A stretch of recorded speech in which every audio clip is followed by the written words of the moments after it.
Here we are already on lesson number 5 of Writing for IELTS, Part 1, Academic Writing. We're going to talk this time about tables. Here we see an example of a table.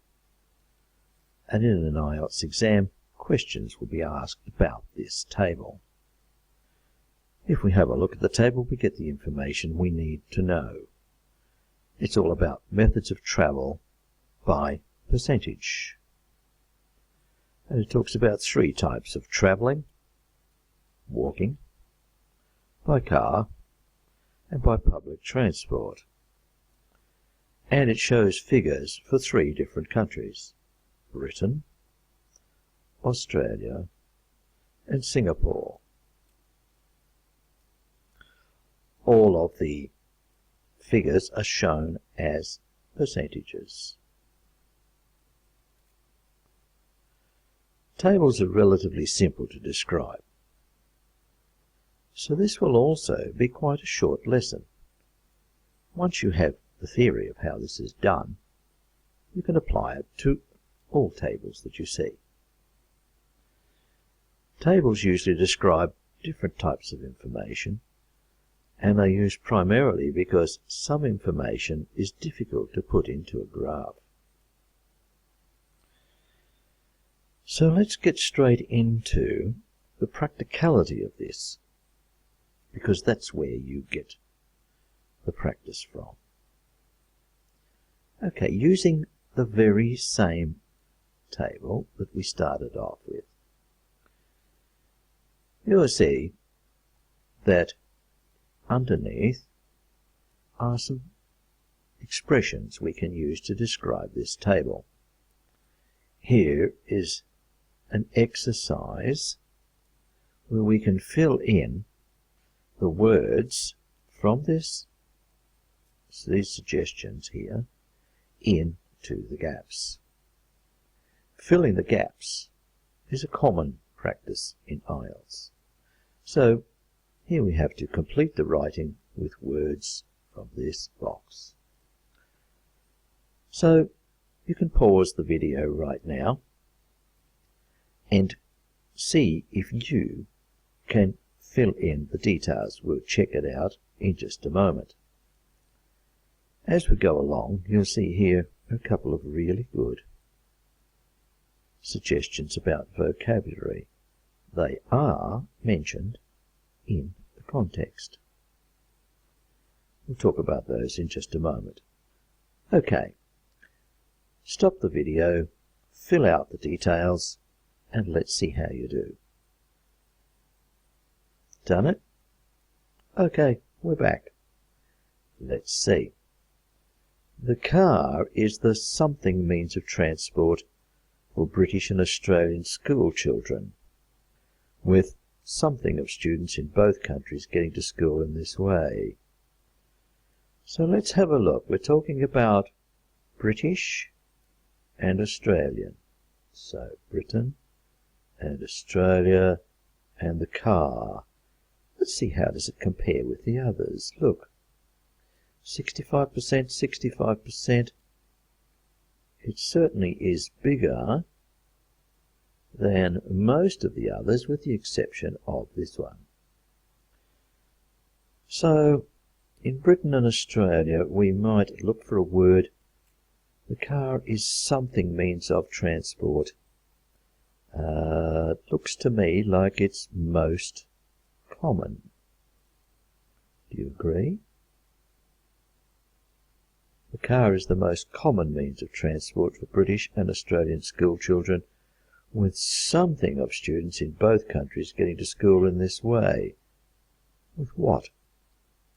What of students? 65%. So we'd probably put 65% here. Do you think so? Yes. 65% of students in both countries getting to school in this way. Good expression. In contrast, means as an opposite. Only something of Singaporean students use cars, and this is the method of transport there.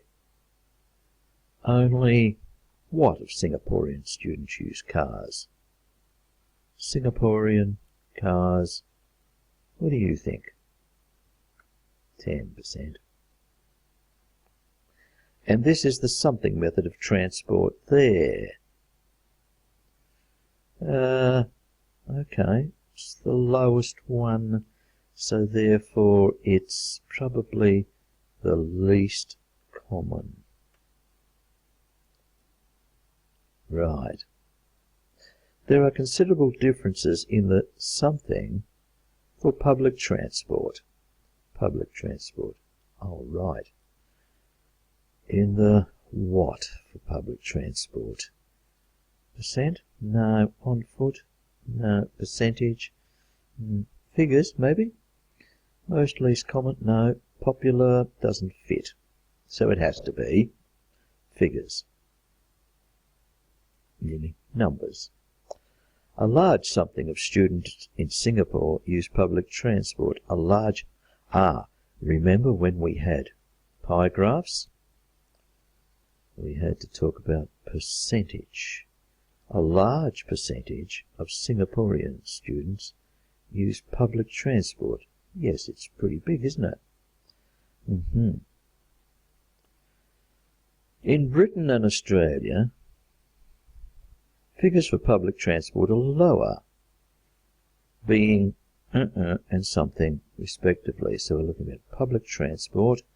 Respectively means in this order. Britain first, so it would be 16%, I reckon. And in Australia, 20%.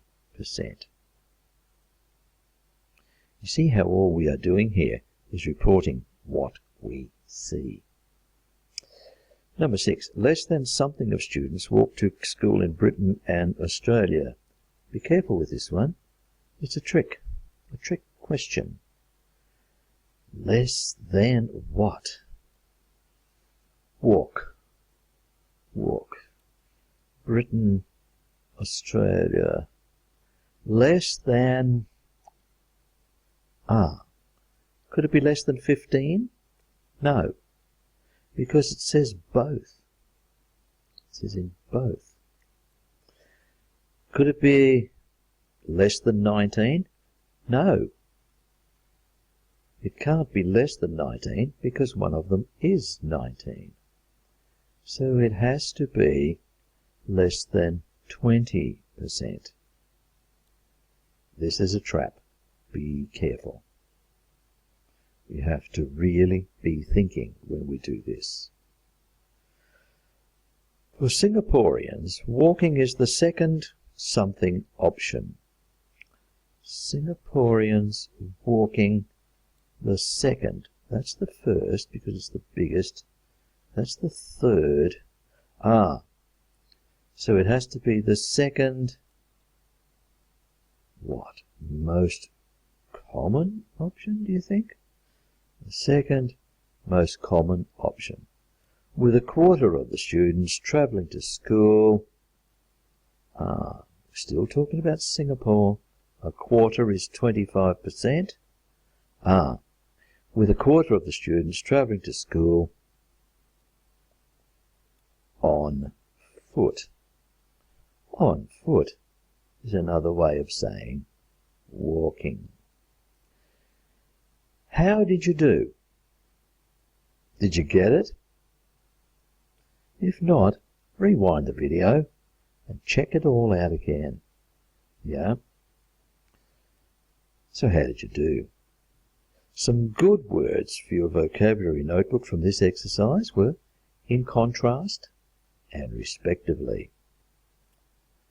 Because this was quite a short lesson, let's also take a look at bar charts.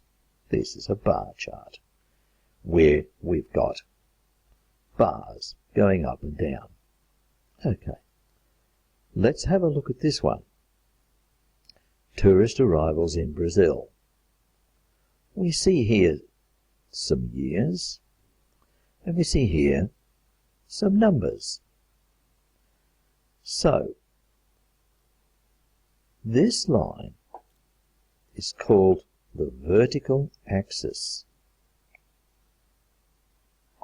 and the other one is called the horizontal axis. In this case, on the vertical axis, we see numbers, and on the horizontal axis, we see years. So, we have to write an overview at the beginning of our short essay on this. Your first sentence needs to provide an overview of any graph so that the examiner knows that you understand what is being shown. So let's think about an overview. What can we say about this graph? To help with the overview, this is what we have to ask ourselves. What does this graph represent? How about this? The graph represents the increase in the number of tourists visiting Brazil between the years 1995 and 2000. Is that fair enough? It shows the increase because they are increasing. We know it's about tourists. We know it's about tourists in Brazil. And we know it's between the years 1995 to 2000. So that's why we say, in our overall overview, the graph represents the increase in the number of tourists visiting Brazil between the years 1995 and 2000. And then we carry on with our description. We continue like so. Almost 2 million people visited Brazil in the year 1995. See that? Almost 2 million in the year 1995. And there was a significant increase in the following years until 2000, when over 5 million people visited, and so on. Overview. Yes, excellent. That's it for bar graphs. In our next lesson, we're going to talk about diagrams. This is the most difficult part of Part 1 writing. However, for a reasonably intelligent person with an intermediate level of English, it is not as difficult as you might think. So far, so good. You've done well.